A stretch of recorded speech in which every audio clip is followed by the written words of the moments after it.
তো mature fibre আর immature fibre এই দুইটা বিষয়ের সাথে আমাদের কোয়ালিটির অনেক সম্পর্ক আছে। প্রথমে কিছু কথা বলে নেই। আমাদের পরবর্তীতে যখন আমরা এই ফাইবারটাকে বিভিন্ন অপারেশনে চালাবো, মনে করো ইয়ার্ন মানে স্পিনিং করব, তারপরে উইভিং করব বা নিটিং করব, তারপরে ডাইং করব বিশেষ করে, তখন কিন্তু এই মেচিউর এবং ইমেচিউর ফাইবারগুলো প্রবলেম ক্রিয়েট করবে। কিছু কিছু জায়গায় ফাইবারের থিকনেস মানে ইয়ার্নের থিকনেস বেড়ে যাবে, কোথাও কমে যাবে। তারপরে কিছু কিছু জায়গায় ইয়ার্ন স্ট্রং হবে, কিছু কিছু জায়গায় ইয়ার্ন উইক হবে। এই ভেরিয়েশন গুলো থাকলে আমার কিন্তু আলটিমেটলি ভালো কোয়ালিটির কাপড় প্রডিউস হবে না। তাহলে এটা হচ্ছে আমাদের একটা সমস্যা। এবং আনইভেন ডাইং হবে, অর্থাৎ তুমি চাচ্ছ পুরো কাপড়টা একটা সলিড কালারে ডাইং করতে, ব্লু করবা বা গ্রিন, হ্যাঁ, বা ইন্ডিগো কালার করতে চাচ্ছ, বাট দেখবা যে ছুপ হয়ে থাকবে, কোথাও একটু বেশি রং পড়বে, কোথাও একটু কম রং অ্যাবজর্ব করবে। কারণ একটা ফাইবার কি পরিমাণ ডাই অ্যাবজর্ব করবে এটা ডিপেন্ড করে হচ্ছে ওই ফাইবারটা কোন স্টেটের, এটা কি ম্যাচিউর ফাইবার নাকি ইমেচিউর ফাইবার, কোন অবস্থার, এটার উপর ডিপেন্ড করে। তো ম্যাচিউর ফাইবার ইমেচিউর ফাইবারের সাথে শক্তির যেমন সম্পর্ক আছে, পরবর্তীতে অনেকগুলো কোয়ালিটির সম্পর্ক আছে। সেই জন্য এই ফাইবারের ম্যাচুরিটিটা, বিশেষ করে আমরা কটন ফাইবারের কথা বলতেছি, ম্যানমেড ফাইবারগুলো তো আর ম্যাচুরিটির ব্যাপার নাই। মনে করো পলিয়েস্টার, নাইলন, অ্যাক্রাইলিক, এসিটেট, এগুলো তো ম্যানমেড ফাইবার। এখানে তো আর মেচিউর আর ইমেচিউর হওয়ার প্রশ্ন নাই। তো যেগুলা মানে নেচার থেকে আমরা পাই, ন্যাচারাল ফাইবারের ক্ষেত্রে মেচুরিটি ইমেচুরিটি ব্যাপার আছে। এখন মনে করো পাট, পাট গাছ তো তোমরা দেখছো, পাট গাছ লম্বা হলে যেরকম আমি আঁশ পাবো পাটের, ছোট একটা পাট গাছ থেকে কিন্তু ওইরকম আঁশ পাবো না। তার মানে সবকিছু একটা হারভেস্টিং টাইম আছে, মানে কোন সময়ে আমি এটাকে হারভেস্ট করব, ফাইবারটাকে পিক করব, কালেক্ট করব। কটন যদি বলি, কটনের ক্ষেত্রেও একটা হারভেস্টিং টাইম আছে, যে কোন সময়ে আমি আসলে ফাইবারগুলোকে কালেক্ট করা শুরু করব। মেচুরিটি দেখে করা হয়।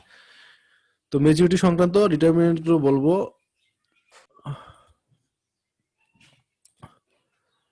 তো বলো যে মেচুরিটির ক্ষেত্রে তোমরা কি জানো, তোমরা তো পড়ছো মেচুরিটি, বলো।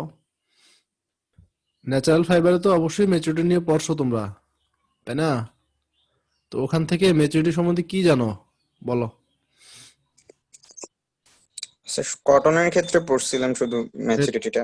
কটনটাই বলো। স্যার ওই যে লুমেনের এরিয়াটা যত বেশি ছোট, মানে যত ছোট হবে তত হচ্ছে ওই ফাইবারটা তত ম্যাচিউর হবে। হ্যাঁ, আর লুমেনের সাইজটা যত বড় হবে তত ইমেচিউর হবে। ইম্যাচিউর।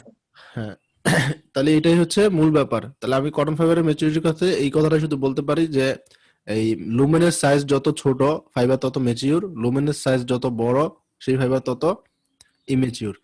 আবার উল্টা করে যদি আমি বলি, কারণ লুমেন সাইজ যখন ছোট হবে তখন আলটিমেটলি সেকেন্ডারি যে ওয়ালটা আছে বা সেল ওয়াল গুলো আছে, সেল ওয়ালটা বড় হবে। তো সেল ওয়াল মানে হচ্ছে মানে সেলুলোজ, সেলুলোজ দ্বারা যে অংশটা গঠিত সেটাকে বলতে আমরা সেল ওয়াল। লুমেন কিন্তু একটা ফাঁকা স্থান। তো সেকেন্ডারি সেল ওয়াল বা সেল ওয়াল যেটা আছে সেটা যদি বড় হয় তাহলে ফাইবার হচ্ছে মেচিউর, আর সেল ওয়ালটা যদি ছোট হয় তাহলে ফাইবারটা হচ্ছে ইমেচিউর। যেমন যদি মনে করো এখানে দেখাই, মনে করো এটা একটা ক্রস সেকশনাল ভিউ, একটা কটন ফাইবারের ক্রস সেকশন ভিউ। তো বুঝো আমি সাইড থেকে দেখতেছি, কেটে এরকম সাইড থেকে দেখতেছি, এরকম সাইড থেকে। তো এইটা হচ্ছে মনে করো আরেকটা ফাইবারের ক্রস সেকশনাল ভিউ। দুইটাকে দেখতে একই রকম লাগতেছে, মানে একই আকৃতির, এটা যতটুকু আকৃতির এটা ততটুকু আকৃতির। আর এটার ক্ষেত্রে মনে করো লুমেনটা হচ্ছে এইটুকু, এটা, আর এটার ক্ষেত্রে লুমেনটা হচ্ছে এইটুকু। তাহলে এখন পার্থক্য করা যাচ্ছে। তোমার আমরা জানি যে তিনটা লেয়ার থাকে কটন ফাইবারের, বাইরের যে মানে মূল যে লেয়ার গুলো, তিনটা লেয়ারে তুমি ভাগ করতে পারো। বাইরেটাকে আমরা কি বলতেছি, কিউটিকল, তাই না? আর এই মাঝখানে এই অংশটাকে কি বলি, সেল ওয়াল, মানে প্রাইমারি ওয়াল, তার নিচে হচ্ছে সেকেন্ডারি ওয়াল। প্রাইমারি সেকেন্ডারি একসাথে করে বলো যে সেকেন্ডারি মানে সেল ওয়াল। সেল ওয়াল মানে কি, এই যে সাদা জায়গাটা দেখতেছো তুমি, এই যে কালা এবং এই নীলের মাঝখানে, কালো নীলের মাঝখানে এই সাদা অংশটা মানে হচ্ছে আমার আসলে মূল উপাদানটা, যে উপাদানটা আমার দরকার। কটন ফাইবারের মূল উপাদান কি, 94% মতো কি থাকে, সেলুলোজ থাকে, তাই তো? তাহলে আমার এই সেকেন্ডারি যে ওয়ালটা আছে, এই সেকেন্ডারি ওয়ালটা সেলুলোজের দ্বারা গঠিত, সেলুলোজের কম্পোজিশন। তো তার মানে তোমার এইখানে ম্যাক্সিমাম জায়গায় তুমি কি পেলা, এই যে এই সাদা অংশটা কি পেলা, সেলুলোজ পাচ্ছ, তাই না? মানে সেকেন্ডারি ওয়াল বা প্রাইমারি ওয়ালের সমন্বিত অংশ পাচ্ছ। আর এটাতে যেহেতু লুমেনটা বড়, হ্যাঁ, লুমেনটা বড় হওয়াতে তোমার এই যে আসলে একটা নির্দিষ্ট জায়গায়, সবসময় মনে রাখবা যে একটা নির্দিষ্ট জায়গায় মানে সবাই মিলেই জায়গাটা দখল করে থাকতে হবে। এখন যেহেতু এখানে যেহেতু ওই এরিয়াটা একই ছিল, মানে একই ক্রস সেকশনের একটা ফাইবার আমি নিছি, এটা যতটুকু এটাও ততটুকু, সেক্ষেত্রে যেহেতু এখানে লুমেন সাইজটা বড় হয়ে গেছে, আলটিমেটলি অটোমেটিক এখানে কি হয়ে গেছে, সেকেন্ডারি সেল ওয়ালটা বা সেল ওয়ালটা ছোট হয়ে গেছে। তো একটা নির্দিষ্ট জায়গায় তো একজন যদি একটু বেশি জায়গা দখল করে থাকে, আরেকজন কম জায়গা দখল করতেই হবে। তো আলটিমেটলি এটার ক্ষেত্রে সেলুলোজের পরিমাণটা কম এখানে, এই যে সেকেন্ডারি ওয়ালের সেলুলোজের পরিমাণও কম, এবং এই সেকেন্ডারি ওয়ালে এই সেকেন্ডারি ওয়াল যেটা দেখতেছো, এই সেকেন্ডারি ওয়ালের থিকনেসও কম, এই যে থিকনেসটা কম। তার মানে এটা হচ্ছে একটা ইমেচিউর ফাইবার, আর এটা হচ্ছে কি ম্যাচিউর ফাইবার। তার মধ্যে আমরা লুমেন বলতেছি কোনটাকে, এই যে ভিতরের যে অংশটা এটাকে বলতেছি আমরা লুমেন। স্যার এটা কি শুধু কটনের জন্য নাকি সব ফাইবারের জন্য? না, কটনের জন্য। আমরা ম্যাচুরিটি মূলত কটনেরই দেখি, বাকিগুলো অত ডিটেলসে দেখা হয় না। এটা লুমেন, এদিক থেকে দেখালে এটাই লুমেন, এই। আর যদি আমি সেকেন্ডারি ওয়ালের কথা বলি বা সেল ওয়ালের কথা বলি, তাহলে এটা হচ্ছে সেল ওয়াল। তাহলে এখান থেকে বোঝা যাচ্ছে সেল ওয়ালের থিকনেস যত বেশি হবে, আলটিমেটলি ফাইবারটা তত ম্যাচিউর হবে। সেল ওয়ালের থিকনেস যত কম হবে, ফাইবারটা তত ইমেচিউর হবে। এখানে ঘটনাটা কি হয়, গাছে যখন কটন ফাইবার গ্রো করতে থাকে, কটন ফাইবার যখন তৈরি হয়, তখন পুরোটাই আসলে লুমেন থাকে। হ্যাঁ, পুরোটা অংশই ফাঁকা থাকে, লুমেন একটা ফাঁকা স্থান, এই পুরো অংশটাই ফাঁকা থাকে। তাহলে ফাইবারটা একেবারে ইমেচিউর থাকে। পরে আস্তে আস্তে ফাইবারটা গ্রো করে, যত বেশি গ্রো করে এই লুমেন সাইজটা আস্তে আস্তে ছোট হতে থাকে, আর এই মাঝখানে সেলুলোজ ফর্ম করতে থাকে, সেলুলোজ গঠিত হতে থাকে, হ্যাঁ, আকৃতি বাড়তে থাকে। তো আকৃতি বাড়তে বাড়তে একটা সময় গিয়ে লুমেনটা অনেক ছোট হয়ে যায় বা একেবারে বিলুপ্ত হয়ে যায়, আর এই অংশটা বেড়ে যায়। তো তখন এটাই হচ্ছে মেচিউর ফাইবার। তো আমাদের টার্গেট হচ্ছে মেচিউর ফাইবার। হ্যাঁ, তো সেই ক্ষেত্রে আমি মেচুরিটি কিভাবে টেস্ট করতে পারি, আমাদের আজকের বিষয় হচ্ছে এইটা। এটা তো মেচুরিটির মধ্যে বেসিক ধারণা, যেটা তোমরা আগেও পাইছো এই ন্যাচারাল ফাইবারের মধ্যে। তো আমরা আজকে দেখবো যে আসলে মেচুরিটি যে ব্যাপারটা বুঝলাম, এটার সাথে সম্পর্ক কি, মানে পরবর্তীতে প্রসেসগুলোর, সেটা তো একটু বলে দিলাম যে ডাইং এ আনইভেন ডাইং হবে, স্ট্রেংথ কম বেশি হবে। পাশাপাশি মেচুরিটি কিভাবে টেস্ট করা যায়, আমি ফাইবারের মেচুরিটিকে কোন ইন্ডেক্সে নিয়ে অথবা কিভাবে করে আমি এটাকে টেস্ট করতে পারি বা পরিমাপ করতে পারি যে আসলে কোনটা মেচিউর কোনটা মেচিউর না, এই বিষয়গুলা টেস্ট করার জন্য আমি কি করতে পারি। তো প্রথমে ডিগ্রি অফ থিকেনিং একটা টার্ম আছে, এটা আগে বোঝার চেষ্টা করো। আচ্ছা, এইটা এটা তো মনে করো নর্মাল আছে, এখন এটা তো এরকম থাকে না। ফাইবারটা কি এরকম থাকে? এরকম কিন্তু থাকে না। তুমি যখন এরকম একটা ইমেচিউর ফাইবারকে কাছ থেকে পেরে ফেলবা, তখন এটা কিন্তু এই বাতাসটাকে, ভিতরে যে বাতাসটা আছে এটাকে ইভাপোরেট করে দিবে। ইভাপোরেট করে দিলে এই অংশটা চেপটে যাবে না, চুপসে যাবে, এটার গোল থাকবে না। এখানে ভিতরে যে ওয়াটারটা আছে, ওয়াটারটাকে যদি সে অ্যাবজর্ব করে দেয়, অথবা বাতাসটাকে যদি অ্যাবজর্ব করে দেয়, ভিতরে খালি যে অংশটা চেপে আসবে, চুপসে যাবে। তো এই অংশটা যদি চেপে যায়, মাঝখানে অংশ যদি চুপসে যায়, তাহলে এই অংশটা কি আর বাকি থাকবে, বাইরের না অংশটা? স্যার। না। তখন এই, মানে আমরা তো জানি যে কটন ফাইবারের আকৃতি কেমন, মাইক্রোস্কোপে নিয়ে গেলে হচ্ছে না, অনেকটা এরকম একটা আকৃতি নেয় আর কি। হ্যাঁ, তো বিষয়টা হচ্ছে কি, তোমার এটা কিন্তু গোলাকার, মানে একটু গোলাকার থেকে একটু চ্যাপ্টা হয়ে যায়, কিডনির মতো যে আকৃতিটা এটা। তো এখন এই কিডনি শেপ আকৃতিটা নিলে যেটা হবে, আর এটা কিন্তু এরকম হবে না, এত বেশি চুপসে যাবে না, এটাও বাঁকা হবে, মানে হালকা বাঁকা হবে। এটা,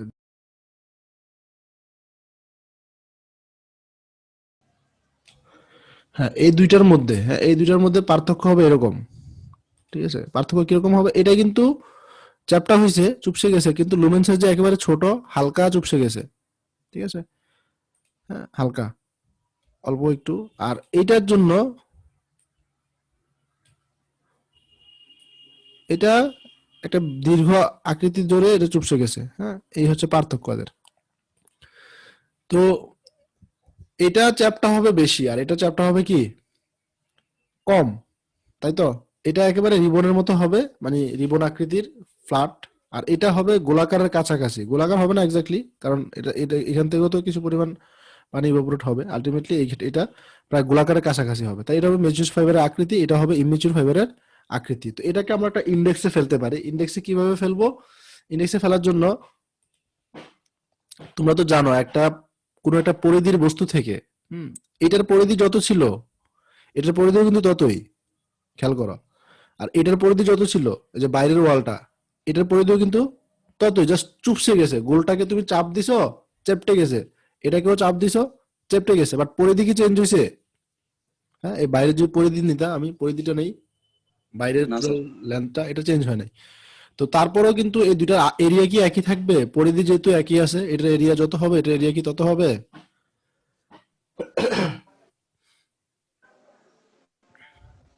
না স্যার। হুম,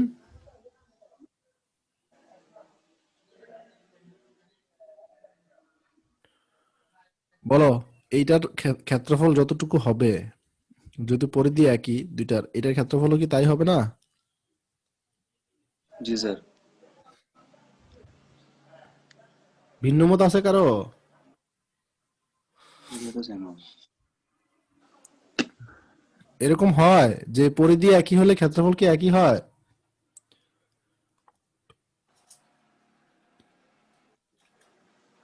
একটা বৃত্তের পরিধি, দুইটা বৃত্তের পরিধি সমান হলে ওই দুই পরিধি দিয়ে যত বৃত্ত আঁকবো সবগুলা বৃত্তের ক্ষেত্রফল কি একই হবে? অথবা দুইটা বর্গক্ষেত্রের পরিধি যদি একই হয়, পরিসীমা, তখন এই দুইটা বর্গক্ষেত্র আমি যেই আকৃতিতে মানে আয়তাকার করলেও কি তার পরিধি একই থাকবে? ক্ষেত্রফল একই থাকবে?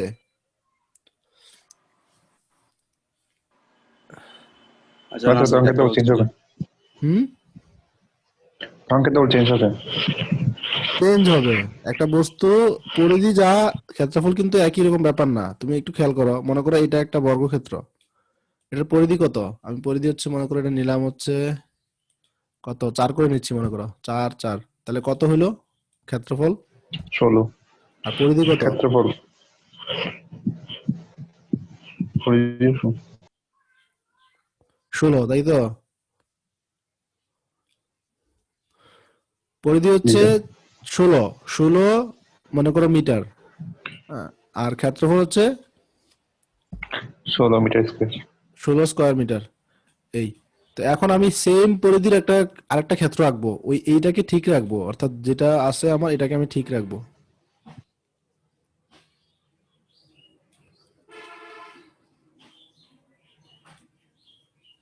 এটা দিলাম 3, এটা 1। অর্থাৎ আমার কাছে যে রশিটা ছিল, যে রশিটা দিয়ে আমি বর্গক্ষেত্রটা আঁকছিলাম, সেই একই রশি দিয়ে আমি এখানে একটা আয়তক্ষেত্র আঁকলাম। তাহলে এখানে কতটুকু আছে? ও সরি, আরো বেশি পাবো, 7।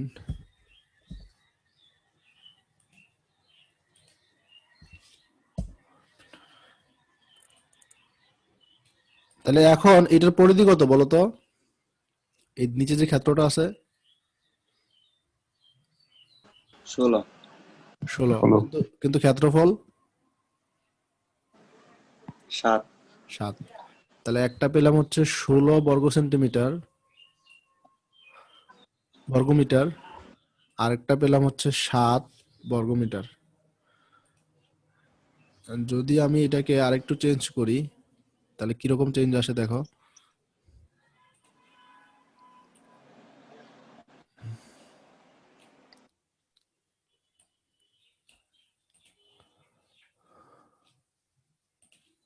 মনে করো এখানে নিলাম 6 মিটার, আর এখানে 2, তখন কি হবে? পরিসীমা কি চেঞ্জ হয়েছে? না, তো 12 16 ক্ষেত্রফল কত হয়ে গেল? 12। 12। তাহলে একটা বিষয় আমি খেয়াল করতে পারতেছি, এইখান থেকে তোমরা একটা কি ডিসিশন নিতে পারো বলো তো? পরিধি এক হলেও ক্ষেত্রফল ভিন্ন হতে পারে। হইতে পারে, কিন্তু ক্ষেত্রফলটা সর্বোচ্চ কখন হয় আর সর্বনিম্ন কখন হয়? প্রস্থ প্রস্থটা কম হবে। হ্যাঁ, এটা যত চ্যাপ্টা হয়ে আসবে, মানে আমার লেন্থ এবং উইথের যে রেশিও, এটা যত বেশি হবে, যত বেশি এটা স্কয়ার আকৃতি থেকে, মানে রাউন্ড আকৃতি বা স্কয়ার আকৃতি, রেগুলার আকৃতি থেকে যত সরে আসবে, তার ক্ষেত্রফল তত কমে যাবে। বেশি যদিও আমি একই কমে পরিমাণ যাবে। দড়ি নিয়ে মানে একটা নির্দিষ্ট দড়ি নিছি, আমি 16 মিটার আমার কাছে একটা রশি ছিল বা সুতা ছিল বা দড়ি ছিল। এই 16 মিটার দড়ি দিয়ে কিন্তু আমি প্রথমে বর্গক্ষেত্র আঁকছি, তারপর আয়তক্ষেত্র আঁকছি, আরেকটা আয়তক্ষেত্র আঁকছি 16 মিটার দড়ি দিয়ে কিন্তু। এখানে এখান থেকে এই পর্যন্ত কত মিটার আছে? 16 মিটার আছে, এখানেও 16 মিটার আছে, এখানেও 16 হুম, মিটারই আছে। বাট ক্ষেত্রফল যখন দেখলাম জায়গা কে বেশি দখল করে, তখন দেখতেছি যে এ বেশি জায়গা দখল করে। তার মানে তুমি যখন একটা ক্ষেত্র নিবা, সেটা এরকম বর্গক্ষেত্র হতে পারে অথবা বৃত্ত হতে পারে। বৃত্তের ক্ষেত্রে ঘটনাটা সেম। তোমার বৃত্তটা যত চ্যাপ্টা হবে, ওভাল শেপ হবে, সেটা তত কম আকৃতি নিবে, মানে কম এরিয়া নিবে। আর যত এটা রাউন্ড হবে, গোলাকার কাছাকাছি হবে, সে তত বেশি পরিমাণ জায়গা দখল করবে, ক্ষেত্রফল বেশি নিবে। জায়গা তার দখল মানে করবে। এখানে আমরা বুঝতে পারলাম যে এটা সর্বোচ্চ, এই যে 16 হচ্ছে হাইস্ট, আর সবচেয়ে লোয়েস্ট হচ্ছে এইটা, আর মিডিয়াম হচ্ছে এইটা। তুমি যদি আর একটু চ্যাপ্টা নিতা, তাহলে আরেকটা ভিন্ন মান পেতা। অর্থাৎ যদি এই 6 এর জায়গায় এখানে মনে করো 5 নিলা, 3 নিলা, তার একটা মান পাবা। অর্থাৎ এরকম যদি যত, আমার কথা হচ্ছে তুমি যত চাপিয়ে দিবা, অর্থাৎ লেন্থ উইথ এর রেশিওটা, অর্থাৎ রেগুলার শেপ থেকে এটা যত সরে যাবে, যত রিফ্লেক্ট হবে, আলটিমেটলি এটা তত বেশি পরিমাণ মানে কম এরিয়া নিবে, তত কম এরিয়া সে দখল করবে। তো আমাদের এখানের সাথে কোনো সম্পর্ক পাচ্ছ কিনা? এই যে এত কিছু দেখাইলাম, এটার সাথে এখানে কোনো সম্পর্ক পাচ্ছ কিনা?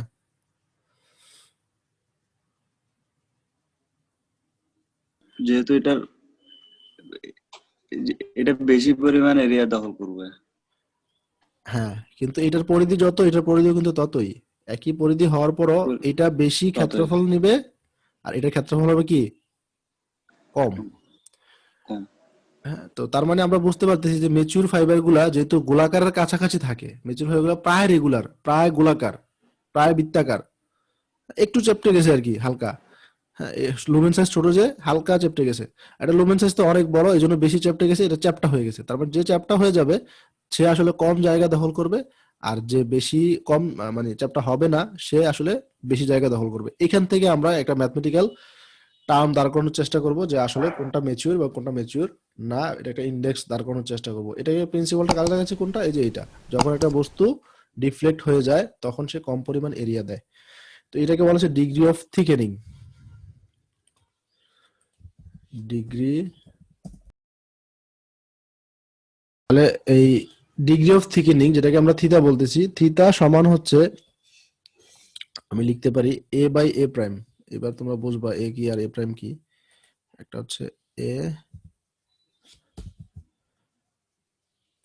এটা এ হচ্ছে একটা এরিয়া, এরিয়া, আর এ প্রাইমও একটা এরিয়া। তো এটা হচ্ছে অ্যাকচুয়াল এরিয়া। এটা কি? উপরে এটা অ্যাকচুয়াল এরিয়া। Actual area. তার মানে আমি এটা যদি নেই, এটার অ্যাকচুয়াল এরিয়া এখন কত আছে সেটা মাপতে হবে, ঠিক আছে? আর এটা যদি নেই, তাহলে এটাতে এখন অ্যাকচুয়ালি এরিয়া কত আছে সেটা মাপতে হবে। এটা যে দেখতেছো, এটা ইরেগুলার আকৃতি না? এটা কি আমি কোনো সূত্রে ফেলতে পারবো? না স্যার। ডিফারেন্সিয়েশন ইন্টিগ্রেশন ছাড়া কোনো উপায় আছে এখানে? না না। স্যার। মাইক্রোস্কোপে নিয়ে বা কম্পিউটারে নিয়ে অ্যানালাইসিস করে বের করতে হবে। এমনিতে কোনো ফর্মুলা দিয়ে কিন্তু এটা হিসাব করতে পারবো না। তাহলে এটা হচ্ছে এ, মানে এরিয়া অফ, বা area of cross section of the cell wall. তার মানে এ হচ্ছে কি? Area of the cross section of the cell wall.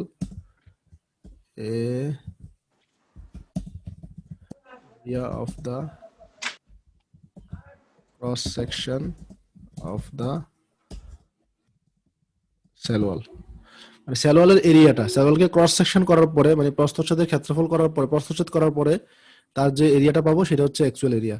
আর এ প্রাইমটা কি এটা বুঝতে হবে। এ প্রাইমটা হচ্ছে এইটা যেখান থেকে আসছে, মানে এই যে পরিধিটা তুমি পাচ্ছ, এইটা দিয়ে যদি তুমি এটা বৃত্ত তৈরি করতা, এটা যেখান থেকে আসছে, এটা এটা এই চাপটা যে পরিধিটা আছে, এই পরিধিটা দিয়ে তুমি একটা বৃত্ত বানাইতা, নিজে কল্পনা করতা, বা এরকম একটা দড়ি দিয়ে, বা এটার প্রান্ত যতটুকু আছে লম্বা, ওটা দিয়ে তুমি একটা স্কয়ার মানে বৃত্ত আঁকতা, তাহলে সেই বৃত্তটার এরিয়া কত হতো? বুঝছো?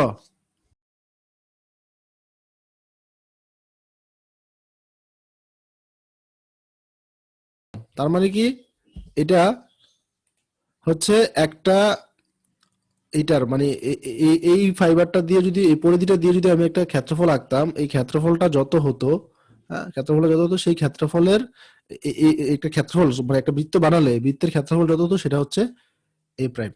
ঠিক আছে, তাহলে এবার একটু খেয়াল করো, এখানে ভালো করে একটু খেয়াল করো, এই রেশিওটা এই ফাইবারের ক্ষেত্রে বেশি হবে না এই স্যার এ ফাইবারের প্রাইম ক্ষেত্রে? কেমনে মেজারমেন্ট করব?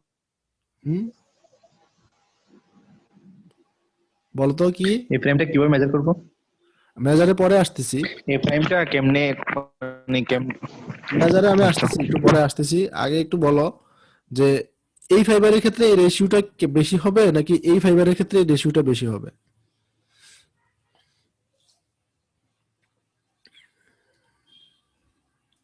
রেশিওটা কম হবে, 7 ফাইবারের রেশিওটা বেশি হবে। হ্যাঁ, সেকেন্ড ফাইবারে রেশিওটা বেশি হয়ে যাবে, ডিগ্রি অফ থিকনিং যেটা আছে এটা সেকেন্ড ফাইবারে অনেক বেশি হবে। কারণ কি, এই আমি নিচে বসাচ্ছি এ প্রাইম, আসলে কি এ প্রাইম আসলে এই বৃত্তটা, হ্যাঁ এই বৃত্তটা, আর এ এ কি এটা। তো এটা যদি 100 হয়, ধরো এটা যদি 100 হয়, এটা কত হবে আলটিমেটলি? ধরো 90 হবে। আর এটা যদি 100 হয়, এটা কি 90 হবে না অনেক কম হবে? কম হবে, কম 60 হবে মনে কম করো। হবে। তাহলে 60 তুমি উপরে দিচ্ছ, নিচে দিচ্ছ 100, তাহলে এটা হবে 0.6। আর এটা হচ্ছে 90 উপরে দিচ্ছ, হ্যাঁ এ, আর নিচে দিচ্ছ কাকে? 100 কে। তাহলে 90/100 কত হবে? অ্যাকচুয়ালি 0.9। তার মানে 100। আমরা একটা বিষয় বুঝতে পারছি যে এই দুইটার মধ্যে ডিফারেন্স যত বেশি হবে, অর্থাৎ রাউন্ড শেপ এবং নর্মাল একজ্যাক্ট যে শেপ আছে এদের মধ্যে ডিফারেন্স বা রেশিওটা যত মানে পার্থক্য বেশি হবে, এই মানটা তত কমে আসবে। হুম? আর পার্থক্য যদি কম হয়, এটা ধরো 95, এটা হচ্ছে 100, তার মানে অনুপাতটা অত কমবে না, 95 আর 100.95। আর এটা যদি হয় ধরো 30, আর এটা যদি হয় 100, তাহলে 30/100.3, তার মানে পার্থক্যটা এভাবে হবে। তো সেই ক্ষেত্রে আমরা একটা আইডিয়া পেলাম, ডিগ্রি অফ থিকেনিং দিয়ে একটা আইডিয়া পেলাম, সেটা কি, থিতা এর মান যত বড় হবে আলটিমেটলি ফাইবারটা তত কি হবে? ম্যাচিউর। ম্যাচিউর হবে। থিতা এর মান যত কমে আসবে তত ফাইবারটা ইমেচিউর হবে। ঠিক আছে, আচ্ছা। এবার আসো, ওই যে কে যেন বলতেছিল না যে আমরা কিভাবে এটা মেজার করব বা টেস্ট করব, আমি এ কিভাবে নিব, এ প্রাইম কিভাবে নিব এটা। তো এর ক্ষেত্রে এ নির্ণয় করা তো কষ্ট হবে, কারণ এ তো আমি বলছি আগে যে এটা রেগুলার শেপ না, এটা আমরা পারতেছি না। তো এ প্রাইমের ক্ষেত্রে ফর্মুলা কি? এ প্রাইম সমান কি? এখন এইখান থেকে আর একটু ভাঙা যায়, কিরকম ভাঙা যায়? মনে করো আমি যদি এটাকে এভাবে লিখি, উপরে একটা 4 পাই দিলাম, নিচে একটা 4 পাই দিলাম, এরকম তো করা যায়। হ্যাঁ, মানে ইচ্ছা করেই পরিধিটা নিয়ে যেতে চাচ্ছি, পরিধিতে। তো সেজন্য উপরে একটা 4 পাই দিলাম, উপরে এবং নিচে 4 পাই দ্বারা ভাগ করে দিছি এটাকে। ঠিক আছে, কেন করলাম? কারণ হচ্ছে এটাকে পরিধিতে নিয়ে যাব, পরিধিতে নিব এভাবে। এখন উপরে কি আছে আসলে? 4 পাই স্কোয়ার আর স্কোয়ার না? জি স্যার। তাহলে উপরে কি আমি 2 পাই আর হোল স্কোয়ার লিখতে পারি? 2 পাই আর হোল স্কোয়ার ভাগ নিচে যেটা আছে সেটাই, লেখা যায় 4 পাই। 2 পাই আর কি বলা হয়? পরিধি। পরিধি। পরিধিকে আমি যদি পি দিয়ে প্রকাশ করি তাহলে আমি কি পাচ্ছি? পি স্কোয়ার বাই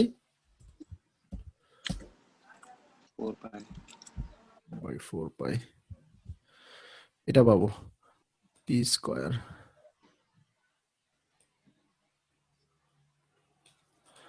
এখন দেখো এ প্রাইমের মান যদি এটা হয়, এ প্রাইমের মান যদি এটা হয়, তাহলে আলটিমেটলি থিটার মান কি হবে? থিটা সমান আমি এখানে কি লিখতে পারবো?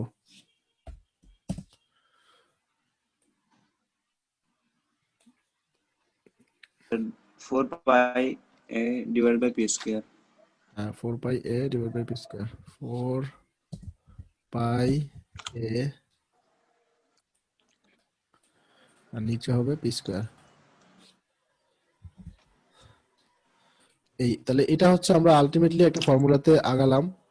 এই ফর্মুলাতে কি কি লাগবে আমার? কি কি জানা লাগবে এই ফর্মুলাতে? আমি থিতা হিসাব করতে গেলে কি কি জানা লাগবে? পাই জানা লাগবে? আচ্ছা, লাগবে না। এ জানা লাগবে, ঠিক আছে? এ জানা লাগবে আর এই পি জানা লাগবে। তো আমি পি কিভাবে জানতে পারি তোমরা আমাকে একটু আইডিয়া দাও, যে এই যে পরিধিটা আছে, পরিধিটা আমি কিভাবে হিসাব করতে পারি?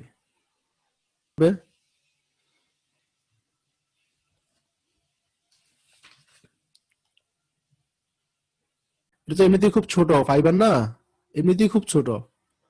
তো তোমাকে এটাকে মাইক্রোস্কোপে নিয়ে যেতে হবে, তাই না? মাইক্রোস্কোপে নিয়ে গিয়ে এক্স্যাক্টলি এরিয়াটা আগে আঁকতে হবে বা সাইজটা নিতে হবে। তখন মাইক্রোস্কোপ থেকে মানে সাইড গুলা দেখতে হবে যে আসলে টোটাল লেন্থটা কত। এইভাবে করে তোমাকে কি করতে হবে? পরিধিটা হিসাব করতে হবে। আর যখন তুমি পরিধি পেয়ে যাবা, মানে এটার পরিধি যখন পেয়ে যাবা, এই পরিধিটা দিয়েই কিন্তু আমরা কি তৈরি করেছি? এই সার্কেলটা তৈরি করেছি না? কথা বুঝছো কিনা? জি স্যার। এই যে পরিধিটা আছে, এই পরিধিটা তুমি একবার হিসাব করতে ফেলতে পারো। এই পরিধি হিসাব করতে পারলে এই পরিধি দিয়ে কিন্তু আমার এই সার্কেলটা ডেভেলপ করা আছে। তারপরে এই সার্কেলের এই যে এরিয়া, মানে এখান থেকে তুমি এক্স্যাক্টলি এরিয়াটা নিবা প্রথমে, সরি, যে এরিয়াটা নিবা, যে এখানে কতটুকু এরিয়া আছে সেটা হচ্ছে এ নিলা। আর পরিধি যেটা বলতেছি সেটা তো হচ্ছে এটার পরিধি। আর এটার পরিধি যত, এটার পরিধিও কিন্তু ততই, একই। এখানে পরিধি যত, এই পরিধিও ততই। তাহলে আমরা একটা রাশিতে নিয়ে আসলাম, সবগুলো এটা মাপলেই হবে। এটা এরিয়া নিব, এরিয়ার জায়গায় এ বসাবো, আর এটার ক্ষেত্রে পরিধি বের করব, পরিধিটা আমরা এখানে বসাবো। তবে এই কাজটা করতে হবে মাইক্রোস্কোপে নিয়ে গিয়ে। মাইক্রোস্কোপে নিয়ে গিয়ে আমি আগে আকৃতিটা দেখতে হবে, সেই আকৃতিটাকে কম্পিউটারে অ্যানালাইসিস করে তার এরিয়া বের করতে হবে এবং পরিধি বের করতে হবে। যেহেতু এটা একটা ইরেগুলার শেপ, আঁকাবাঁকা শেপ, সেজন্য আমাকে এই কাজটা করতে হবে। তো এই যে ডিগ্রি অফ থিকেনিং যদি তুমি হিসাব করতে পারো, মানে কখনো যদি কোনোভাবে মাইক্রোস্কোপের সাহায্যে এই ফাইবারের পরিধি, হ্যাঁ, ক্রস সেকশন যেটা আছে, ক্রস সেকশনের পরিধি এবং ক্ষেত্রফল হিসাব করতে পারো, তাহলে ডিগ্রি অফ থিকেনিং হিসাব করতে পারবা। আর ডিগ্রি অফ থিকেনিং হিসাব করতে পারলে আলটিমেটলি তুমি ফাইবারের মেচুরিটি সম্বন্ধে ধারণা দিতে পারবা, বা মেচুরিটি বেশি নাকি কম এই কথাগুলা বলতে পারবা, ঠিক আছে? তো সেক্ষেত্রে আমাদের এই কাজটা হবে মাইক্রোস্কোপে। এই জন্য এই মেথডটা হচ্ছে ডিরেক্ট মেথড, অর্থাৎ একদম সরাসরি মেথড। তো এই সরাসরি মেথডটা আমাদের এই টেক্সটিং এর জগতে খুব বেশি অ্যাপ্লাই হয় না, কারণ সব জায়গায় সব সময় এরকম মাইক্রোস্কোপ থাকে না, এবং এটাকে অ্যানালাইসিস করাটাও কষ্টকর। এই কারণগুলোর জন্য মূলত এই পদ্ধতিটা খুব বেশি ব্যবহৃত হয় না। তো এখানে কি ব্যবহার করা হয়? একটা ইনডিরেক্ট মেথড ব্যবহার করা হয়। অর্থাৎ আমি এই ডিরেক্ট মেথড বাদ দিয়ে ইনডিরেক্টলি কিছু উপাদান আছে বা কিছু প্যারামিটার আছে যেগুলো হিসাব করলেও মোটামুটি আমি এই মেচুরিটি সম্বন্ধে একটা ধারণা পেতে পারি। তবে মূল প্রিন্সিপাল কোনটা? মূল প্রিন্সিপাল এটাই যেটা আমি এখন বললাম, সেটা হচ্ছে তুমি ডিগ্রি অফ থিকেনিং অথবা যে থিতা আছে, থিতাটা হিসাব করতে হবে। থিতা হিসাব করে থিতার মানই বলে দিবে যে আসলে এটা মানে মেচিউর নাকি ইমেচিউর। তো থিতার মানটা অবশ্যই কি একের চেয়ে কম হবে না? এই রেশিও কি বলে তোমাকে? রেশিও থেকে কি বুঝতেছো? এটা একের চেয়ে কম হবে না বেশি হবে? কম হবে। উপরটা কিন্তু সারা জীবনে নিচের চেয়ে ছোট হবে। উপরটা কি বড় হওয়ার সম্ভাবনা আছে কখনো? একেবারে যদি গোলাকার হয়, পারফেক্ট গোলাকার হয়, তাহলে এটার এরিয়া সমান হবে, তখন এক হইতে পারে হয়তোবা। বাট এটা সবসময় ছোট হবে, তাহলে মানে এই মানটা একের চেয়ে সবসময় কম হবে। তো ডিগ্রি অফ থিকেনিং এর মানটা একের চেয়ে কম হবে, ছোট। সেটা কত কম হবে তাই আমাকে মেচুরিটি বলে দিবে। এটা হচ্ছে একটা বিষয়। আর এটা টেস্ট করার জন্য আমাদেরকে মাইক্রোস্কোপে যেতে হবে, যেটাকে আমরা বলতেছি ডিরেক্ট মেথড। আর ডিরেক্ট মেথডটা সবসময় অ্যাপ্লাই হয় না, বরং ইনডিরেক্ট মেথডে যেতে হয়। হ্যাঁ, তোমাদের সময় শেষ, তোমরা সবাই বের হয়ে আবার জয়েন করো। স্যার, এই কে যেন কি বলতেছিল যেন? কার কোনো প্রশ্ন ছিল?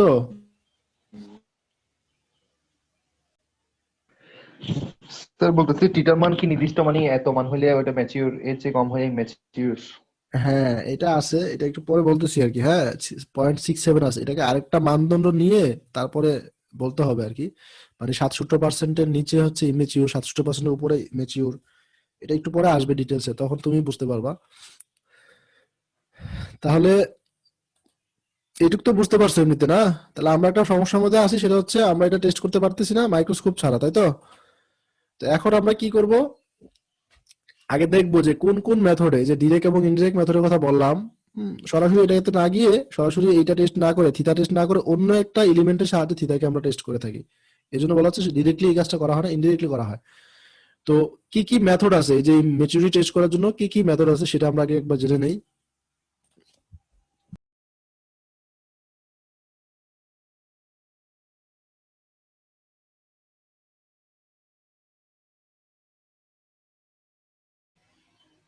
কস্টিকের মেথড আর হচ্ছে পোলার লাইট মেথড, এই এই এই তিনটা হচ্ছে ইনডিরেক্ট মেথড। আমরা আজকে ডিরেক্ট মেথডটা দেখে শেষ করতে পারি কিনা।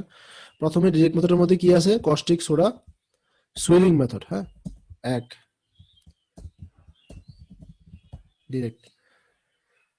তো এই ডিরেক্ট মেথডের মধ্যে কস্টিক সোডা সুইলিং মানে হচ্ছে আমার, খেয়াল করো, নর্মালি ফাইবারটা যদি আমি দেখি, এই এই আকৃতিটা, এটা অত বেশি প্রমিনেন্ট হবে না, ফুটে উঠবে না, মানে চিকন তো ছোট থাকবে।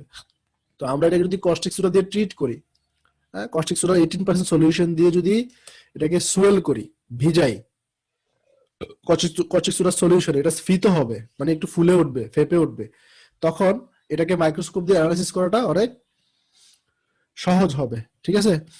তো এই জন্য এই কস্টিক সোডা মেথডে আমার মূলত দুইটা ধাপ। হ্যাঁ, স্টেপ কয়টা? দুইটা স্টেপস। কি কি স্টেপস এর মধ্যে প্রথম স্টেপসটা হচ্ছে, মনে করো মনে করো এ আর কি, এ স্টেপে কি করতে হবে, বা স্টেপ এক, এক প্রথম স্টেপে আমি এটাকে 18% কস্টিক সোডা সলিউশনের মধ্যে দিয়ে আগে ট্রিট করব। ঠিক আছে?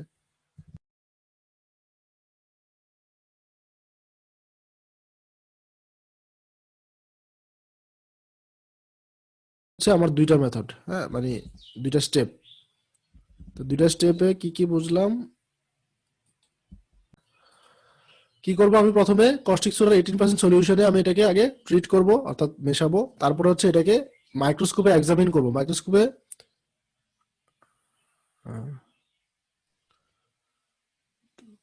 দা হবে আর কি, এটা টি এইচ ই হবে।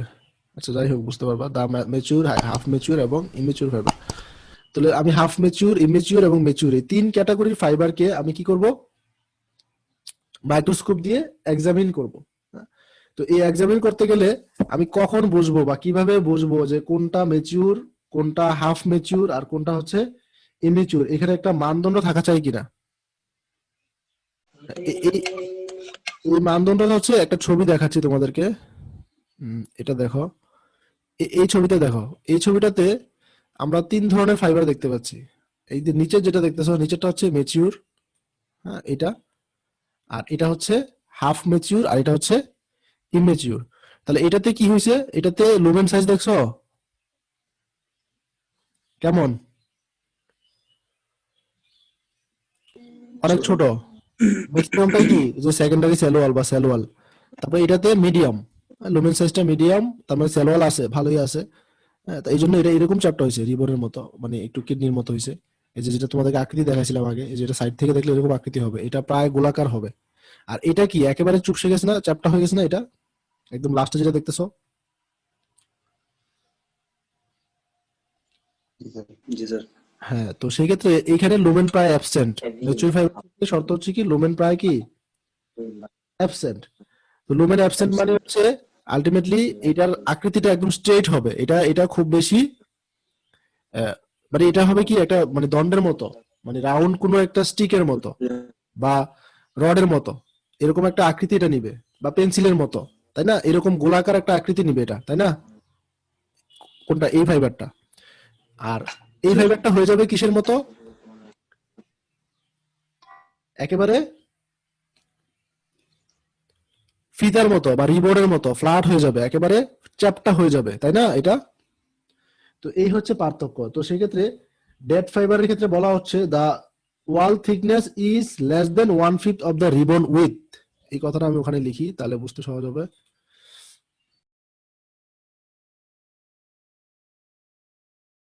ডেড ফাইবারের জন্য ওয়াল থিকনেসটা রিবন উইথ এর 1/5। এটার মানে কি বুঝছো? তাহলে স্যার রিবন উইথ এর মানটা কত? এটা ডেড ফাইবার, ডেড ফাইবারের রিবনটা পাই থেকে, একটু আগে ছবি দেখছো না, এই ছবিটা, এইখানে রিবন কোনটা? এটা রিবন হচ্ছে যে এখান থেকে এই পর্যন্ত চাপটা, এই যে পুরো সাইডটা, এটা তো একটা রিবন আকৃতি, তাই না? এখান থেকে এই পর্যন্ত পুরোটা হচ্ছে রিবন আকৃতি উইথটা। আর এটার সাথে আমি দেখবো কোনটা, ওয়াল থিকনেসটা। কোনটা? ওয়াল থিকনেসটা। ওয়াল থিকনেস কোনটা? এই যে এটা না, জি স্যার। দেখতেছো? এই থিকনেসটা হচ্ছে ওয়াল থিকনেসটা। আর ওয়াল থিকনেস আর রিবন থিকনেস পুরো থিকনেসটা, এই যে এখান থেকে এই পর্যন্ত ফাইবারটা। তার মানে এই যে ওয়াল থিকনেসটা যদি রিবন উইথের 1/5 কম হয়, এই অংশটা, এই যে এই উইথটা দেখতেছো, এটা এটা যদি এই টোটাল উইথের 1/5 কম হয়, তখন এটাকে আমরা বলবো ডেড ফাইবার। এটা একেবারে ইমেচিউর অথবা ডেড বা মৃত ফাইবার। এটাকে আমরা কাজে লাগাই না, ঠিক আছে? এটা অনেক আগেই হারভেস্ট করা হয়ে গেছে। এটা বুঝতে পারছো কিনা তোমরা বাকিরা? জি স্যার। আচ্ছা, তাইলে ডেড ফাইবারের সংজ্ঞা পেলাম। আমরা এক্সামিন করবো কোন ধরনের ফাইবার? 3টা ফাইবার এক্সামিন করব। কি কি? একটা হচ্ছে ইমেচিউর ফাইবার, যেটার কথা এখন বললাম। তাহলে এটার ক্ষেত্রে শর্ত কি? এটার ক্ষেত্রে শর্ত হচ্ছে আমার ওয়াল থিকনেসটা 1/5 অফ দ্য রিবন উইথের চেয়ে কম হবে। হ্যাঁ। আর মেচুর হবে কখন? যখন এটা একটা রড আকৃতি নিবে বা পেন্সিলের মতো এরকম গোলাকার একটা দণ্ডাকৃতি নিবে, গোলাকার দণ্ডাকৃতি, এটাকে বলা হচ্ছে মেচিউর। এটাকে বললাম না তোমাদেরকে, এই যে এটা মেচিউর। এটা কি আকৃতি নিবে? একটা দণ্ডাকৃতি, রডের আকৃতি নিবে। জি স্যার। হ্যাঁ। দণ্ডাকৃতি। এই দুইটার মাঝখানে যেগুলো থাকবে সেগুলোকে আমরা বলবো হাফ মেচিউর। কথা ক্লিয়ার? তাহলে মাইক্রোস্কোপ থেকে আমরা এই কোস্টিক জি স্যার। সলিউশনের পরে এই 3টা ফাইবারকে আইডেন্টিফাই করব বা এদের ক্লাসগুলোকে মানে ডিফারেন্সিয়েট করব আর কি। হ্যাঁ।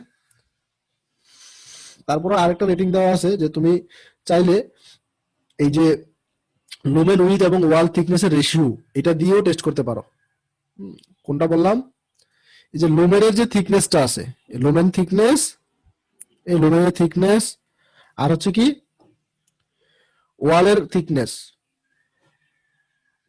এই ওয়ালের থিকনেস, আর হচ্ছে লুমেনের উইথ। এই লুমেনের উইথ এবং ওয়ালের উইথ, এই দুইটার অনুপাত দিয়েও তুমি টেস্ট করতে পারো। সেক্ষেত্রে মানটা হবে এরকম হলে ম্যাচিউর হবে। এটা কি বেশি হলে ম্যাচিউর হবে না কম হলে ম্যাচিউর হবে? একটু বলো তো দেখি।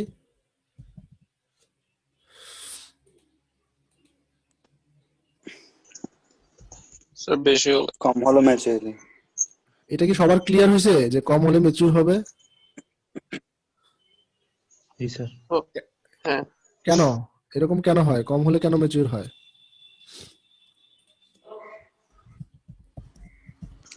কম হলো স্যার সেলুলোজের পরিমাণটা বেশি থাকে, সেলগুলোর মধ্যে সেলুলোজের পার্সেন্টেজটা বেশি হয়, না, যেহেতু কিভাবে সেটা বেশি হয়? কটনের সবচেয়ে বেশি পরিমাণ থাকে। আর মানে বেশি কেন হবে? না স্যার, লুমের কথা বলতেছিলাম। না, এই ম্যাচিউর মানে মানটা কম হলে তো বুঝতে পারতেছি আমরা লুমেনের সাইজটা ছোট হবে। আচ্ছা, হাফ ম্যাচিউরের ক্ষেত্রে 1 থেকে 2 হবে, আর ম্যাচিউরের ক্ষেত্রে হবে কত? Less than 1। এটা হচ্ছে মানদণ্ড সেট করা আছে, এটা আমাদের কিছু বলার নাই, এটা হচ্ছে মুখস্থের মতোই। ইমেচিউর হলে সেই ক্ষেত্রে 2 এর চেয়ে বড় হবে। হ্যাঁ, 2 এর চেয়ে বড় হবে, গ্রেটার দেন 2।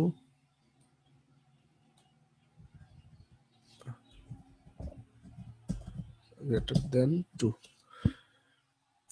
তাহলে এইখানে কি বুঝতে পারলাম? আমি চাইলে এইটাকে ওইভাবে করতে পারি যেভাবে আমি বললাম প্রথমে, যে mature fibre, half mature fibre আছে, ইমেচিউর ফাইবার দেখে একটা যদি রড আকৃতি হয় তাহলে মেচিউর, আর যদি 1/5 অফ দ্য সেল ওয়ালের চেয়ে কম হয়ে যায় যে এটা, তখন এটা হবে ইমেচিউর। আর হচ্ছে মাঝখানে যারা আছে হচ্ছে হাফ মেচিউর। আর আরেকটা এক্সাক্ট মেজারমেন্ট আমি যেতে চাইলে, ম্যাথমেটিক্যাল মানদণ্ডে নিতে চাইলে, সেক্ষেত্রে আমি ratio of lumen width to wall thickness, lumen width এবং ওয়াল থিকনেসের যে রেশিও, এই যে এখানে দেখো, এই যে লুমেনের উইথ আর হচ্ছে ওয়াল থিকনেস, এটা এখানে দেখো তো লুমেনের উইথটা অনেক ছোট না? এটা এটা এটা কম, আর এটা কি অনেক বড় না? স্যার তো এই লুমেনের উইথটাকে তুমি ওয়াল থিকনেস যদি ভাগ করো, রেশিও করো, হ্যাঁ, এই যে লুমেন উইথ এবং ওয়াল থিকনেসের যে রেশিও, এই মানটা কম হবে। তবে একের চেয়ে যদি ছোট হয় তখন এটাকে আমরা বলতেছি মেচিউর ফাইবার। এরপরে এটা হবে 1 থেকে 2 এর মধ্যে, এটাকে বলতেছি মিডিয়াম বা হাফ মেচিউর। আর এটা হবে 2 এর চেয়ে বেশি, এই রেশিওটা। মানে লুমেনটা কত বড় দেখছো? লুমেন কত বড় আর এই সেকেন্ডারি ওয়াল কত ছোট, তাহলে এই রেশিওটা 2 এর চেয়ে বড় হবে। তো সেই জন্য এটা হবে গ্রেটার দেন 2, যাকে আমরা বলতেছি ইমেচিউর ফাইবার। ঠিক আছে? তো তার মানে আমরা এখান থেকে শুধুমাত্র ডিটারমাইন করি যে আমি যতগুলো ফাইবার টেস্ট করব, আমি মনে করো 100 ফাইবার টেস্ট করব, করে দেখবো 100 ফাইবারের মধ্যে কয়টা ফাইবার ম্যাচিওর, কয়টা হাফ ম্যাচিওর, কয়টা ইমেচিওর। এই সংখ্যাটা বলে দিতে হবে এই ডিরেক্ট মেথডে, এতক্ষণ যেটা বললাম সেই মেথডে আমাকে কি করতে হবে, তাহলে একটা পার্সেন্টেজ বলে দিতে হবে 3 ধরনের ফাইবারের, যে আমার টোটাল টেস্টিং এর আউটপুট হচ্ছে এই ম্যাচিওর ফাইবার ধরো সাপোজ 40% বা ধরো 60%, আর 20% হচ্ছে মনে করো ইমেচিওর, আর 20% হচ্ছে হাফ ম্যাচিওর। এরকম মানদণ্ড আমরা দাঁড় করিয়ে দিতে পারবো এই এক্সামিনেশন শেষে। তো এইটাকে আবার কতগুলা টুল দিয়ে হিসাব করে দেখানো যায় অনেক ক্ষেত্রে।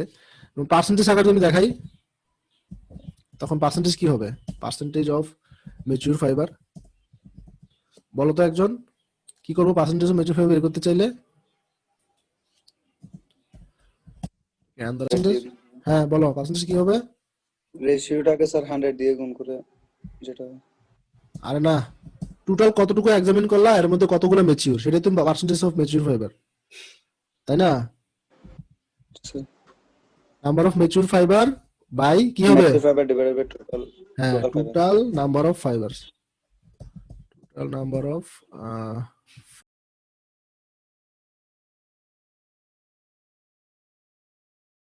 আমি পার্সেন্টেজ অফ ম্যাচিওর ফাইবার হিসাব করবো কি এন, এটা হচ্ছে এন দ্বারা প্রকাশ করা হয়। এন এর মান হচ্ছে number of mature fibre, of হয়ে গেছে আবার, আচ্ছা, number of mature fibre into 100% divided by ভাগ total number of fibre examined. তার মানে ম্যাচিওর কত, টোটালি কতটা এক্সামিন করলাম, এটাকে 100% করলে যা হয় সেটা হচ্ছে পার্সেন্টেজ অফ ম্যাচিওর ফাইবার। আরেকটা টুল ইউজ করতে পারি আমরা, সেটা হচ্ছে ম্যাচুরিটি রেশিও। ম্যাচুরিটি, বুঝতে পারবা, ম্যাচুরিটি রেশিওকে প্রকাশ করা হয় এম দিয়ে। এই ফর্মুলাগুলো আবার লাগবে। আমি তোমাদেরকে গত ক্লাসে বলছিলাম যে ম্যাচুরিটির সাথে ফাইন্ডনেস একটা সম্পর্ক আছে, যেটা আমরা ম্যাচুরিটি শেষ করার পরে পড়বো, এই জন্য আগে এগুলা শেষ করতেছি। ম্যাচুরিটি রেশিও এম, তো ম্যাচুরিটি রেশিও এম এর ক্ষেত্রে ফর্মুলা হচ্ছে এরকম সংজ্ঞা। হ্যাঁ, ম্যাচুরিটি রেশিও দিয়ে অনেক সময় আমরা হিসাব করে ফেলি। তো এই ম্যাচুরিটি রেশিওটা আমি কেন নিছি, ম্যাচুরিটি রেশিও এই জন্য নিছি কারণ ম্যাচুরিটি রেশিওর সাথে এটার সম্পর্ক আছে। একটু খেয়াল করো, হ্যাঁ, তোমরা যারা একটু অমনোযোগী আছো একটু খেয়াল করো। এই যে আমি এতক্ষণ প্রথমে কথা বলতেছিলাম কিসের, ডিগ্রি অফ থিকেনিং এর কথা বলছি না, থিতা, মনে আছে? থিতা, থিতা আমাদের মূল মানদণ্ড, কিন্তু থিতাকে এস্টাবলিশ করার জন্য কিন্তু আমরা বাকি প্যারামিটার গুলো দেখতেছি। মোটামুটি থিতা যদি পাওয়া যায় তাহলে সবকিছুই পাওয়া যাবে। থিতা আমাদেরকে মূল ইন্ডিকেশন দিচ্ছে। তো থিতার সাথে এই এম এর একটা সম্পর্ক আছে, ম্যাচুরিটি রেশিও বা এম এর সম্পর্ক আছে। সেটা কিরকম আমি সাইডে লিখে রাখি, বুঝতে পারবা। এটা ওরা এক্সামিন করে ডেভেলপ করে রাখছে, সেটা হচ্ছে এই থিতা এবং এম এর মধ্যে সম্পর্ক হচ্ছে থিতা সমান, কোন কালার নেব, এটা নিচ্ছি রেড। থিতা সমান হচ্ছে তোমার 0.577, 0.577 এম। এটা হচ্ছে থিতার সম্পর্ক। তাহলে তুমি যদি এম হিসাব করতে পারো তাহলে কি আমার থিতা বাকি থাকতেছে? না, তোমার এম হিসাব করতে পারা মানে আলটিমেটলি থিতা হিসাব করতে পারা। তো এম এর মধ্যে আবার দুটো উপাদান আছে দেখতে পাচ্ছ নতুন করে, যেগুলো আমরা আগে দেখি নাই, সেটা হচ্ছে এন এবং ডি, তাই না?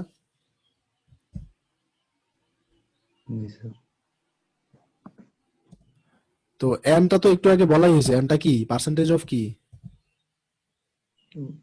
Mature fibre. Percentage of mature fibre, আর ডিটা হচ্ছে পার্সেন্টেজ অফ ডেড ফাইবার।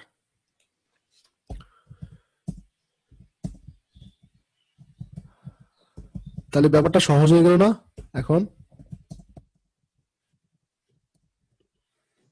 একটু সহজ মনে হচ্ছে কিনা এখন? কারণ তুমি এখন যখন ডেড ফাইবারের পার্সেন্টেজ নিতে পারতেছো, এই যে এখান থেকে, এই যে ইমিউর ফাইবার আর কি, এই যে ডেড ফাইবার, এই ডেড ফাইবারের পার্সেন্টেজ হিসাব করতে পারতেছো, মানে total dead fibre divide by, মানে dead fibre divide by total fibre.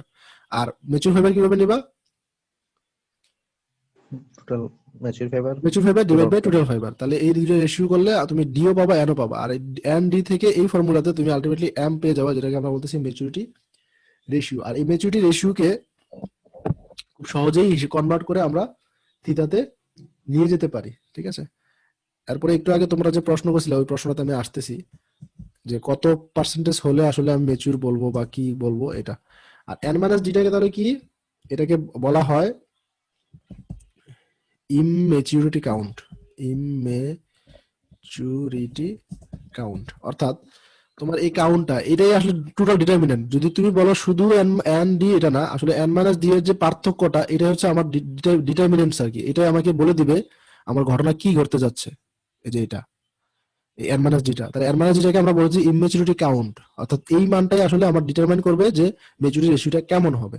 তো নর্মালি আমরা এই ক্যালকুলেট করে, মানে ওরা ক্যালকুলেট করে দেখে রাখছে, সেটা হচ্ছে এন এর মানটা নর্মাল ফাইবারের জন্য এন এর মানটা 67%-এর নিচে হয় না, 67% হয় এন। আর ডি ডেড ফাইবারের পার্সেন্টেজটা হয় হচ্ছে 7%।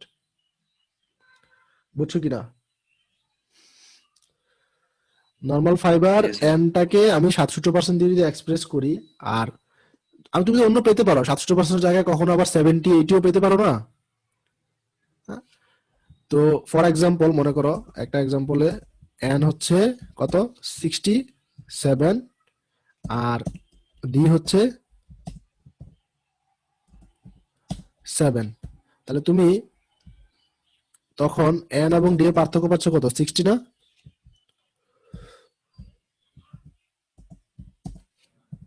সেই ক্ষেত্রে তোমার এই এম এর মান কত হয়, ম্যাচুরিটি রেশিওর মান কত হয় বলো তো দেখি।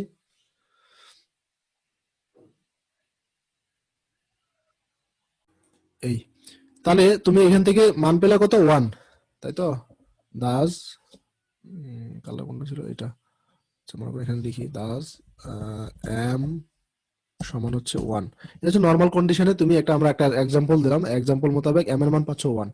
কিন্তু যদি সবগুলা ফাইবার ম্যাচিউর হয়, একটু খেয়াল করো, সবগুলা ফাইবার যদি আমার ম্যাচিউর হয়ে থাকে, তাহলে ডি থাকবে 100% ম্যাচিউর ফাইবার, আমার যত কটন আছে সবগুলা ভালো, ডি থাকবে? থাকবে না স্যার। তো এন না, এর মান স্যার। কত হবে, 100 হবে না? জি স্যার। এন এর মান যদি 100 হয়, তাহলে তুমি এন এর মান যদি 100 এখানে বসাও, তাহলে কি পাবা? 100/200। জি স্যার। 0.2 0.2 সাথে এই 0.7 যোগ করলে 0.9 স্যার 0.9 1.2 100/2 সমান 0.5 স্যার। কত হচ্ছে 1.2, কোনটা হচ্ছে? 1.2 যদি ডেড ফাইবার 0 হয়।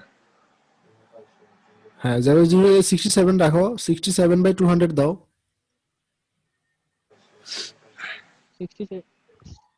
100% হইলে। হ্যাঁ এটাই তো বলতেছি যে 1.2 আসবে সবগুলো যদি ম্যাচিউর হয়, আর সবগুলো যদি ইমেচিউর হয় তখন 0.2 আসবে, মানে লোয়েস্ট ভ্যালু আর কি। জি স্যার। তো 100 বসাই স্যার, ডি এর মান 0। হ্যাঁ তাহলে ডি এর মান 0 বসালে তুমি পাচ্ছ 100/200, 0.5 200 প্লাস 0.7, এটা হচ্ছে 1.2। 7 1.2 হচ্ছে সব ম্যাচিউর ফাইবারের জন্য আর কি। আর একবারে সবগুলা ইমেচিউরের জন্য যদি ওখানে প্লাস 0.7 আছে, হ্যাঁ, তারপরেও এটা একটা মানে মাইনাস ভ্যালু দেয় আর কি। মাইনাস ভ্যালু দেওয়ার জন্য মাইনাস হলো। হ্যাঁ ওই যে মাইনাস, মানে ওই ওই মানটাই মাইনাস দেয় আর কি। তুমি 1 আগে পাইছো কত 0.5 না? জি স্যার। এই যে এই মানটা তো, শুধু 0.2 আসবে তখন। হ্যাঁ এটা 0.5 প্লাস 0.7 দিচ্ছ, তার মানে 1.2 হয়ে যাচ্ছে। আবার যখন 0.7 এর সাথে 0.5 মাইনাস করে দিচ্ছ এই মানটা উল্টা করে, তখন কিন্তু সবগুলা হয়ে যাচ্ছে আবার ডেড ফাইবার, অর্থাৎ তোমার পার্সেন্টেজ অফ ডেড ফাইবার যত ম্যাচিউর ফাইবার তার উল্টাটা বাকিটা। তো সেই ক্ষেত্রে এই কথাটা আমি এখানে বললাম যে M will vary from 0.2 for all dead fibres to highest value হচ্ছে 1.2 থিওরিটিক্যালি আর কি, 1.2 ফর অল ম্যাচিউর ফাইবার। তুমি এরকম আমাদের দেশে কটন বা যেই কটনগুলো টেস্ট করবা কখনো এরকম পাবা না। এখানে এম এর মান যেটা আমি 1 বললাম এক্সাম্পল, এটা হচ্ছে নর্মাল ভ্যালু স্ট্যান্ডার্ড। একের নিচে যেসব ফাইবারের এম আসে বা ম্যাচুরিটি রেশিও আসে, সেই ফাইবারগুলোকে আমরা টেস্ট মানে ইয়া করি না, মানে স্পিনিং করার জন্য সুইটেবল মনে করি না, বা এটা আর্লি হারভেস্ট করা হয়ে গেছে গাছ থেকে। আমি যে এক্সাম্পলটা দিছি তোমাদেরকে, যে এখানে এই এক্সাম্পলটা যে ভ্যালুটা, এটা হচ্ছে লোয়েস্ট ভ্যালু, তুমি অ্যালাউ করবা, অ্যালাউবেল লোয়েস্ট ভ্যালু। আমরা এই যে এন এর মান 67%-এর নিচে, অর্থাৎ ম্যাচিউর ফাইবার কোনো একটা বাল্কের মধ্যে 67%-এর নিচে, এগুলাকে কিন্তু কি করা হয় না, স্পিনিং করার জন্য বা পরবর্তী টেক্সটাইল প্রসেসিং এর জন্য ফার্দার প্রসেসিং এর জন্য আর অ্যালাউ করা হয় না। তো তাহলে তোমার এই মেচুরিটি রেশিওর মান 1 এর চেয়ে কি কম হবে? কম হলে কি তুমি নিবা? না স্যার। তাহলে আমরা এই মানটাকে এই জন্য দেখাইছি যে তুমি এম এর মানটা সবসময় 1 এর চেয়ে বেশি রাখলেই মূলত নিতে পারবা, অর্থাৎ 67% এর নিচে যাতে কি না হয়, কম না হয়। মানে ম্যাচিউর ফাইবারের সংখ্যা না হয়, ম্যাচিউর ফাইবার যাতে পার্সেন্টেজটা অবশ্যই 67 এর বেশি হয়। এটাকে আবার আরেকটা মানদণ্ড দিয়ে প্রকাশ করা হয়, এই জন্য বলা হচ্ছে it can be calculated from the actual fibre wait.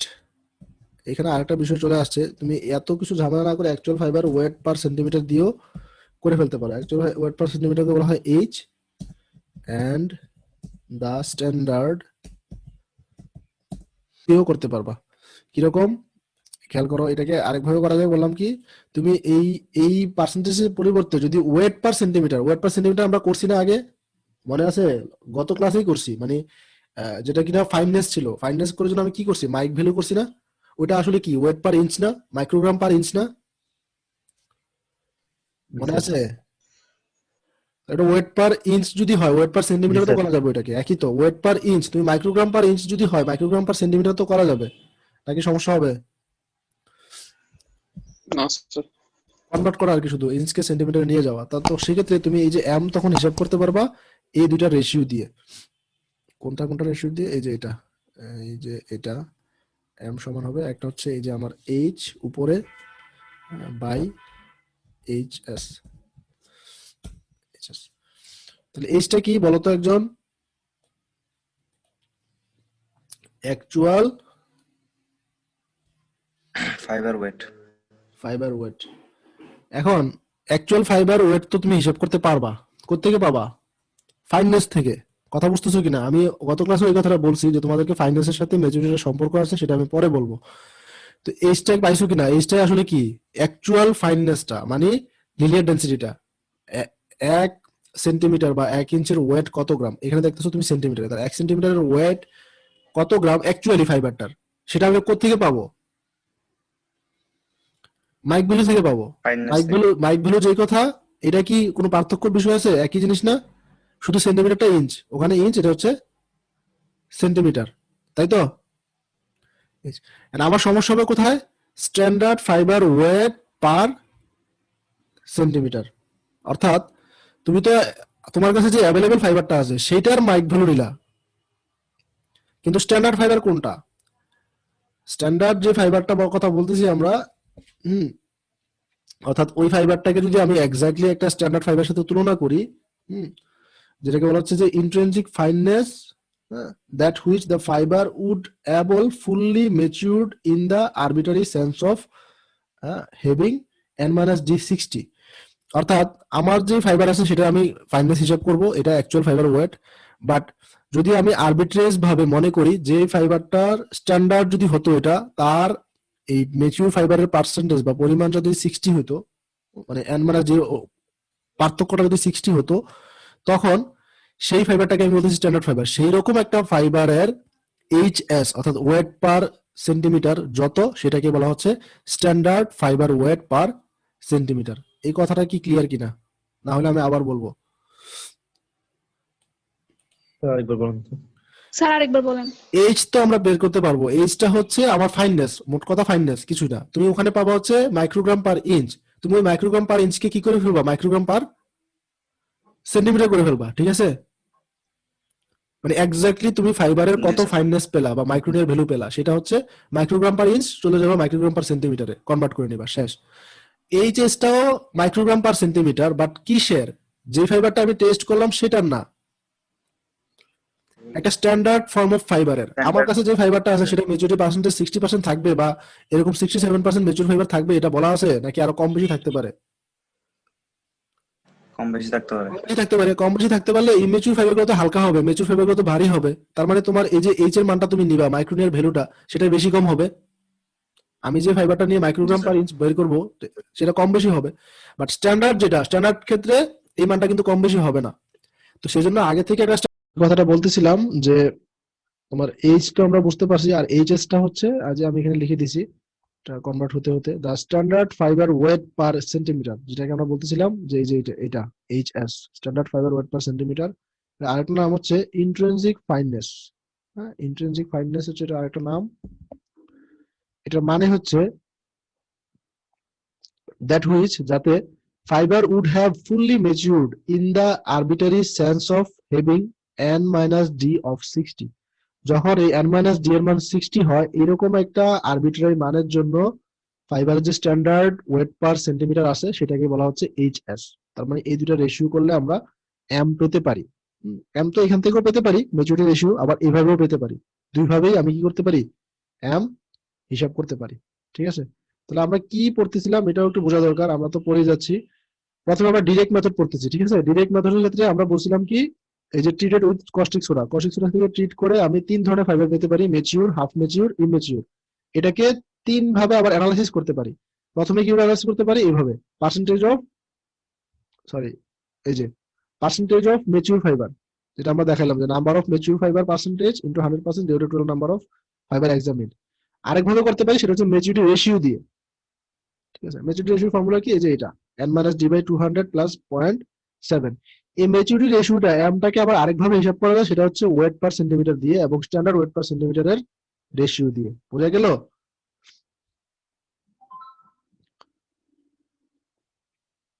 R last one, maturity coefficient অথবা ম্যাচুরিটি কাউন্ট যেটাকে বলা হয়, সেটা হচ্ছে এমসি। এই এমসি সমান হচ্ছে,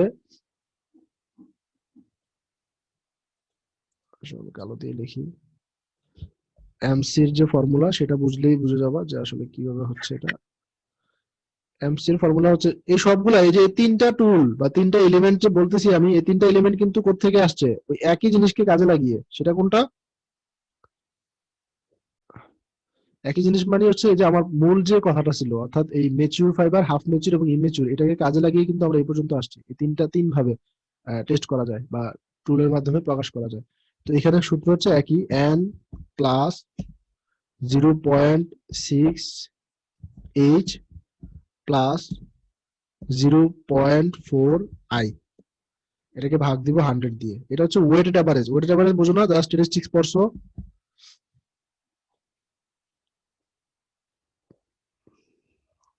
ওয়েটেড অ্যাভারেজ তো বুঝো। এটা একটা ওয়েটেড অ্যাভারেজের মতো। আমি সবগুলো ফাইবারের পার্সেন্টেজ নিলাম রেশিওটিক্যালি, এই যে এখানে চলে আসলাম। এন এন হচ্ছে কি বলতো একজন, এনটা কি?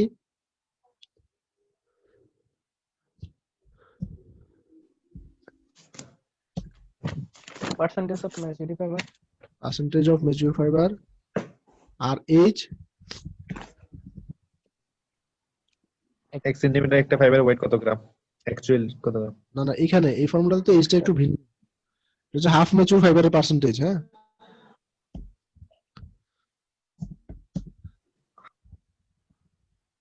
এটা অন্য কিছু দিয়ে প্রকাশ করলে ভালো হতো। Percentage of half mature fibre, হাফটা এইচ তো, এই জন্য এইচ দিয়ে প্রকাশ করলো। আর percentage half mature, mature fibre. আচ্ছা, তারপরে হচ্ছে আই। আই হচ্ছে কি পার্সেন্টেজ অফ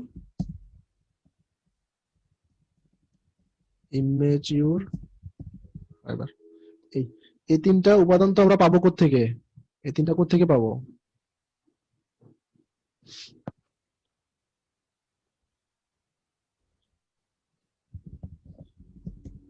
বলো কোত্থেকে পাবো?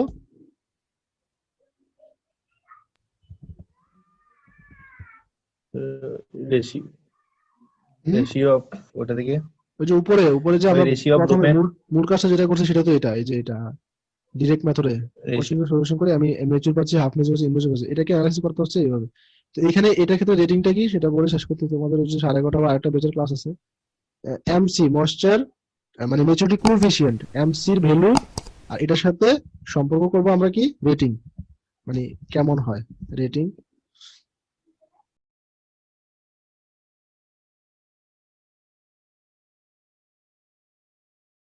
হ্যাঁ, তাহলে এই হচ্ছে আমাদের আজকের আলোচ্য বিষয় আর কি। এর মধ্যে কারো কোনো প্রশ্ন আছে কিনা বলো। আমরা ইনডাইরেক্ট মেথডটা নেক্সট ক্লাসে পড়বো আর কি। ইনডাইরেক্ট মেথডটা ছোট, ডিরেক্ট মেথডটা শেষ করলাম।